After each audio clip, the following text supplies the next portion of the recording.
پہلے دور کے وزیر بہت تیز تراش ہوا کرتے بطور آج کے وزیروں کے۔ ان کی ہر چیز میں تیزی ہوتی تھی کیونکہ وہاں پہ اس دور میں سر قلم کر دیے جاتے تھے۔ آج تو یہ ہوتا ہے کہ ہم وزیر چینج کر دیتے ہیں، لیکن تب وزیر چینج نہیں، وزیروں کے سر قلم ہوتے تھے، ہاتھ قلم ہوتے تھے۔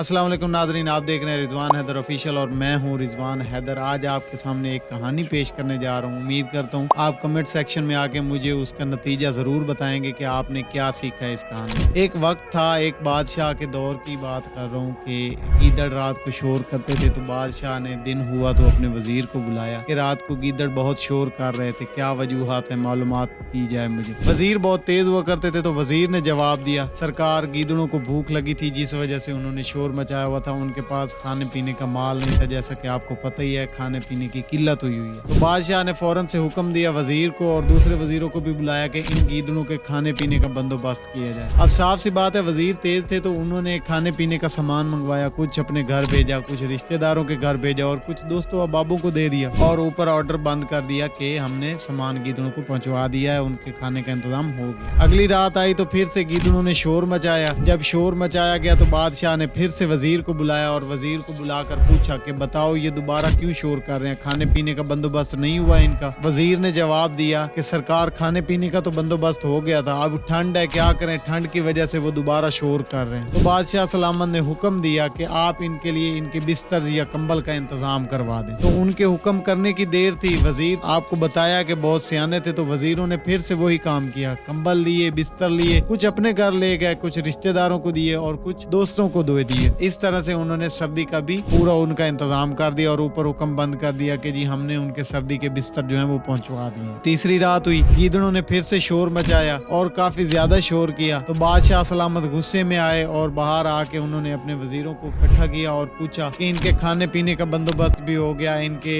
ٹھنڈ کا بھی بندوبست ہو گیا، تو پھر یہ اب کیوں چلا رہے ہیں؟ تو وزیر نے جواب دیا، سرکار بات تو آپ کی ٹھیک ہے، ہر چیز ان کو مل چکی ہے، لیکن پھر بھی وہ شور کر رہے ہیں، مجھے تھوڑا ٹائم دے، میں کنفرم کر کے آتا ہوں، میں پتہ کر کے آتا ہوں کہ کیا ماجرا ہے۔ وزیر نے تھوڑا ٹائم لیا بادشاہ سے اور چلا گیا تھوڑی دیر کے لیے باہر۔ تھوڑی دیر بعد واپس آ کے وزیر نے کیا کہا وہ میں آپ کو بتانے جا رہا ہوں۔ وزیر نے ٹائم لیا اور وزیر پتہ کرنے چلا گیا۔ تھوڑی دیر بعد وزیر واپس آیا تو وزیر کے ہونٹوں پہ مسکراہٹ تھی اور مسکراتے ہوئے چہرے سے انہوں نے آ کے کہا، سرکار گیدڑ آپ سے بہت خوش ہیں اور آپ کو یہ محبت دے رہے ہیں اور یہ آپ کی تعریف کر رہے ہیں، اور جو اب وہ ہر روز رات کو کیا کریں گے کہ یہ بادشاہ بہت اچھا ہے۔ بادشاہ سلامت کو انہوں نے جو چاپ چلوسی کرنی تھی وہ کر لی اور بادشاہ سلامت بھی خوش ہو گیا، جی بس ٹھیک ہے، اوکے کی رپورٹ آ گئی ہے، نیچے جو ہو رہا ہے ان کو نہیں پتا۔ آج کے اس دور میں بھی یہی نظام چل رہا ہے، بادشاہ سلامت کو لگتا ہے ہر چیز اوکے ہے کیونکہ ان کے جو وزیر ہیں وہ یہی کام کر رہے ہیں۔ وزیر اپنے پیٹ پوجا تو کر رہے ہیں، اپنے دوستوں کی بھی